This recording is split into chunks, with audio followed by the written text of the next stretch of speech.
I now call motion 19, Climate Change and Workers' Health. The General Council support the motion. I'll call on Sue Ferns to explain the position on behalf of the General Council. Sue.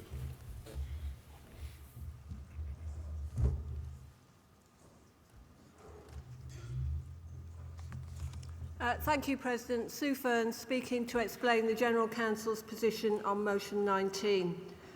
The motion recognises the danger that increased exposure to extreme temperatures resulting from climate change poses on workers' health and safety across many sectors, and it calls on Congress to campaign for a national maximum working temperature for heatwave furlough scheme and climate action plans. The motion also calls on Congress to support and take part in heat strike joint days of action between workers, trade unions and climate justice groups. I just need to make the point that decisions to strike, as you know, are taken only by unions and their members.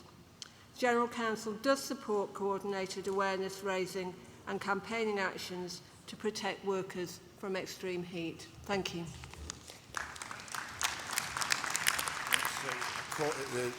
Call the Bakers Food and Allied Workers Union to move, followed by the FBU seconding.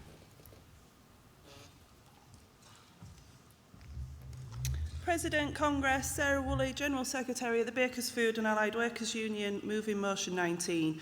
And before I move the motion, Congress, I need to make it clear that if the paper bard from Liverpool and one that is no friend of working class or the trade union movement is in the room, they do not have permission to use anything that I say on this rostrum because the BFAWU does not talk to you. The Morning Star absolutely can, though. Climate change and workers' health is a topic that is crucial for the well-being of workers across the globe. Last year we witnessed the hottest year on record, and it is becoming increasingly clear that the challenges we face due to climate change are not just environmental, they are social, economic and industrial.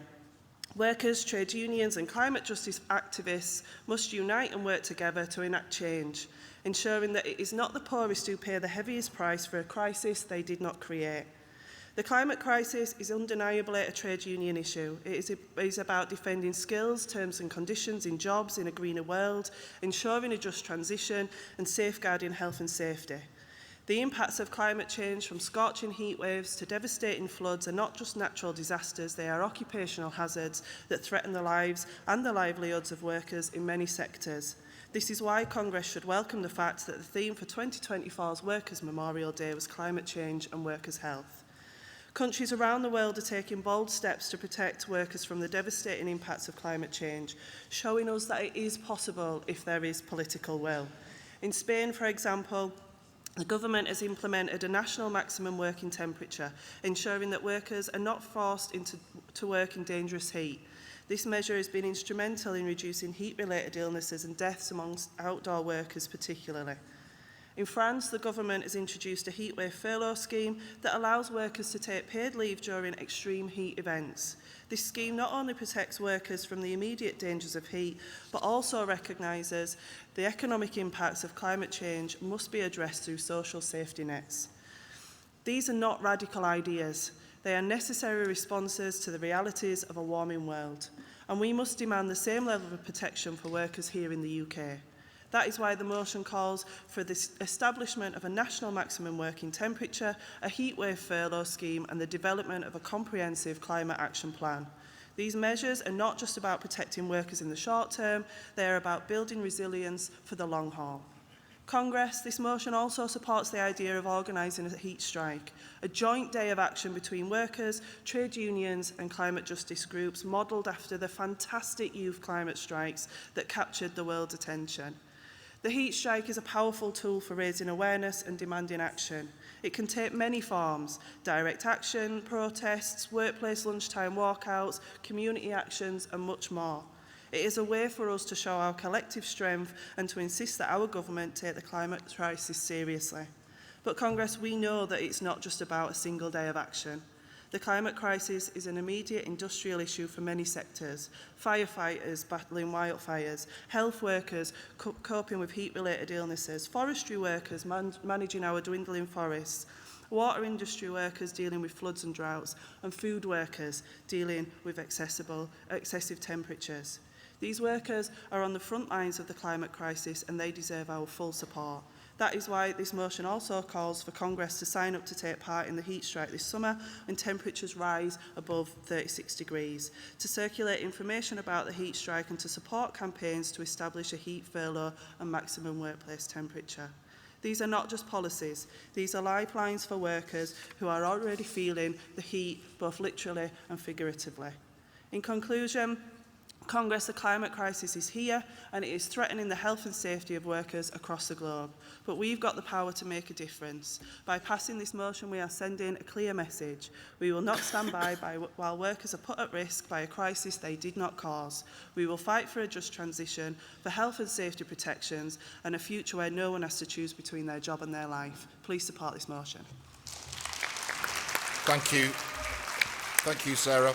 Before the FBU second, can I ask CWU, NEU, UCU and Unite to take their place at the front ready to speak? Second FBU, please.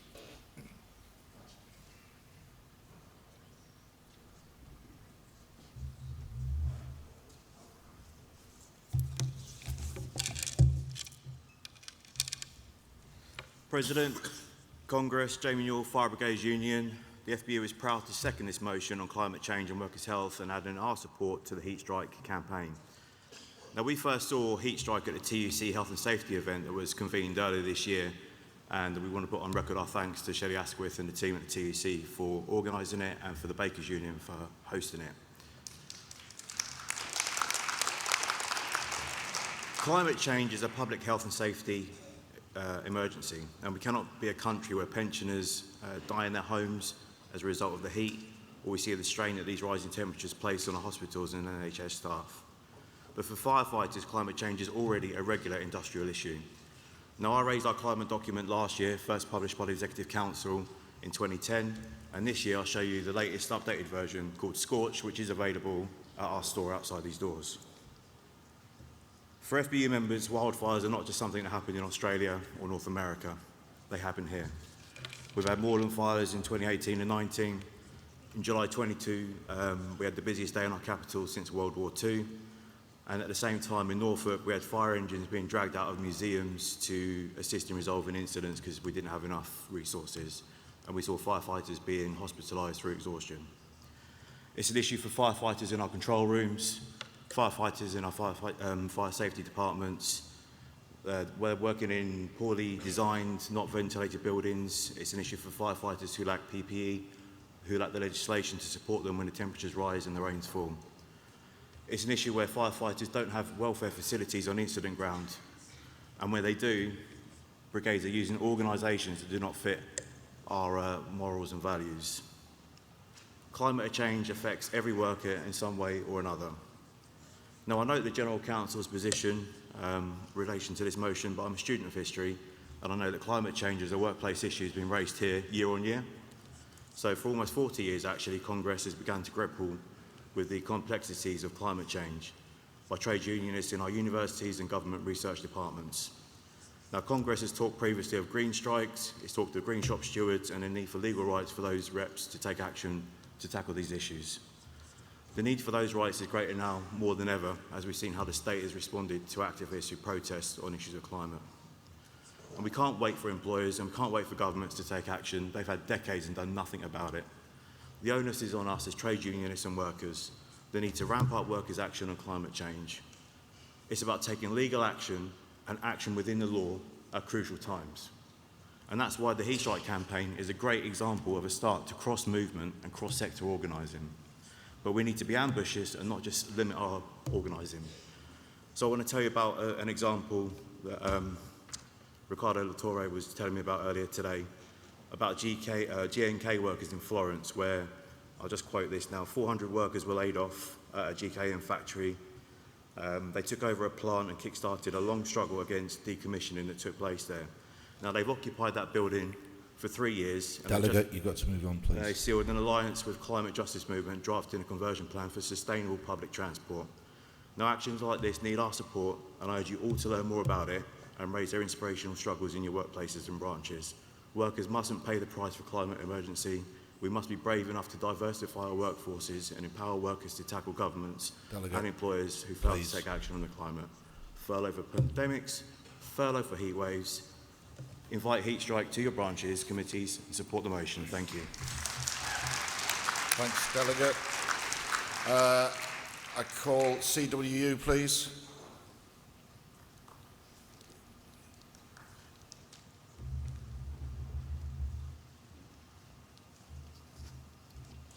Thank you, Congress. First-time delegate, first-time speaker. Joshua Barclay, Communication Workers Union, very pleased to support this motion.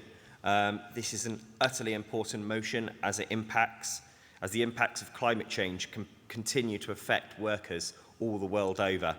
With temperatures only expected to rise faster, the time for action is now. It's been put off for too long. Workers in my own union, the CWU, are greatly impacted by climate change, like any worker is. But with the majority of our workers working outside, whether that be posties, delivering post, mail workers even working in the mail, overcrowded mail offices, or telecoms workers working in a wide, varied amount of conditions, whether that be in incredible heat, climbing up poles, working in boxes, or underground chambers. All very physically demanding work, and with no upper temperature limit for workplaces in the UK, the legislation, temperatures are putting workers' lives at risk. Our own CWU policy was in support of a maximum working temperature back in 2006. This shows how long and how difficult it has been to try and get this put into the minds of government and as a policy going forward. The issue is not going away. We need to act now. I urge you, Congress, to support this motion. Thank you. Thanks very much. Call the NEU.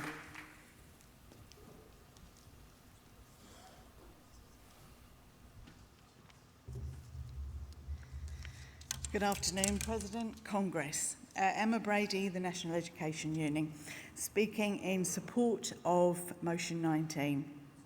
When we think of workplaces with excessively high temperatures, we think of the baking industry and firefighters. However, now with the effect of climate change upon us, more and more workers are affected. Add to this the chronic underfunding of our public sector over the years. This has exaggerated the effect our workers are experiencing, resulting in many workers in the public sector experiencing adverse working conditions throughout the summer. In education, the estate is full of inadequate buildings with flat roofs, large glass windows, limited ventilation, acting as greenhouses. These buildings are exposing our educators and students to temperatures in excess of 40 degrees throughout the summer. To compound this situation, the last 14 years have seen class sizes increase considerably. I'm a teacher of 30 years and I've never taught classes as large as I have today. Often our classes are in excess of 30 within the class. As a science teacher, you can imagine, please Congress, try and consider, in a classroom which is very small, 30 students, limited ventilation. Now consider 30 16-year-olds and the amount of hot air that can produce. And add to that, we may be in a position within the curriculum where we have to get the Bunsen burners out. Now, the excitement that contains, as well as the excess heat, makes the room unbearable for teaching staff as well as for our students. A recent NEU survey has found that 85% of teachers state that school buildings overheat in the summer. 33% of those teachers also describe the conditions within their rooms as severe. We need investment. We need to be able to reduce class sizes and have rooms that are fit for purpose. Another study has shown that when buildings reach over 30 degrees, it is very difficult for students to concentrate, and obviously this is impacting learning. Many European countries have a maximum temperature. We also need this protection, but we don't just need it for workers for today. We need it for young people for the future.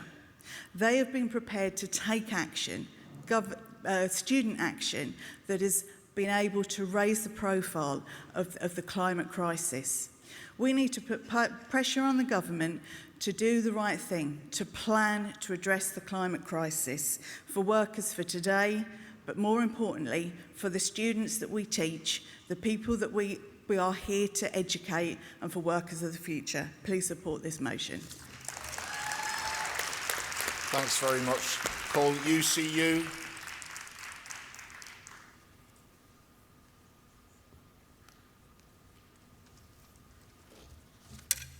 Thank you, Chair. Vicky Blake, UCU, and I'm also Chair of UCU's Climate and Ecological Emergency Committee, and I'm really proud to support this motion, which demonstrates how fundamentally the climate disaster impacts all of our industrial agendas and how we must urgently pursue effective bargaining and campaigning strategies to fight together for our world and all of our abilities to exist and thrive within it. And I thank our NEU colleague for the points that you made about hot classrooms. I'm going to make a similar point about the classrooms and teaching spaces our members work in. I do hope that we get to motion 17 and 18 because I think they will help us to focus on the real and hard programme of work we have to do to fight for that just and radically democratic transition that we need. And thinking about how that translates into practical wins, UCU is committed to green bargaining because our members have made clear that green bargaining and organising is core to our work and that our movement has a duty to pursue tangible protections from the increasing effects of climate disaster. So we've heard about the serious dangers of working in rising temperatures that are exacerbated by substandard and poorly ventilated workplaces. And I'm going to take a moment to note that poorly ventilated substandard workspaces and overcrowding within them and the effect that has on air quality also speeds up the transmission of illnesses that can exacerbate issues that people might have in being able to regulate their body temperature. COVID has disabled me, it has given me dysautonomia, it means I struggle more with the heat, and that's been quite an interesting experience for me in recent heat waves. So we have an ageing estate and poor planning across UC members' workplaces, whether that's in FE colleges, prisons, community spaces, and universities. And that makes for intolerable and dangerous working and learning conditions. So we need action, and we need all the actions in this motion, because without a maximum temperature, the reality of the existing codes of practice and regulations is that there is too much subjectivity. And we know that this disadvantages and endangers young and old and disabled people. It is the case that many people have hidden disabilities that affect the ability to regulate temperature, and they will be affected first. But heat is going to come for all of us. If you overheat, it's really dangerous. And anyone here who's done first aid at work training knows the dangers of overheating. So it is an immediate industrial and well-being issue. And I urge all of us to go from this meeting planning to how, to support how we're going to make change, because we need clear campaigning from here. We have to be able to make a difference to all our members' lives, safety and well-being at work. Thank you. Thank you very much. Call Unite.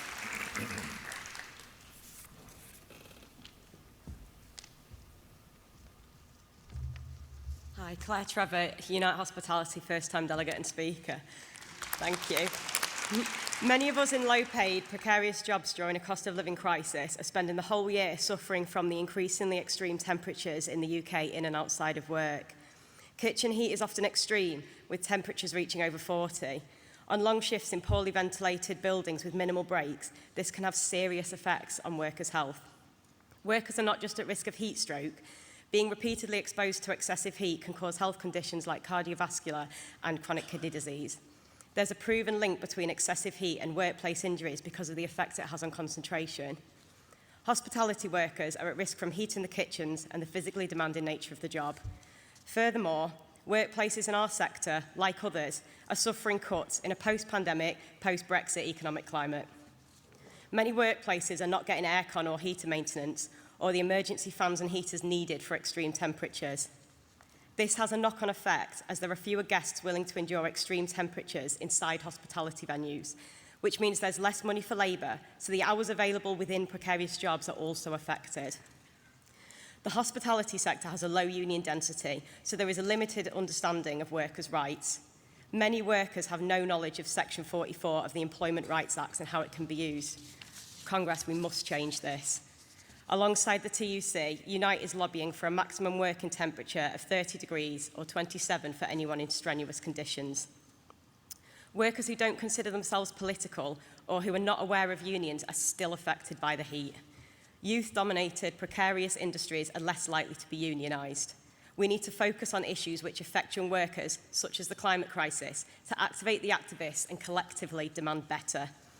This is why the heat strike should be a driving force to mobilise workers to take action, to understand that these issues are a reason to fight back against bad practices in the workplace, and to ensure the crucial renewal of the trade union movement for the next generation. Young workers are not the future. Climate crisis is not the future. Young workers and the climate crisis need to be accommodated now before it is too late.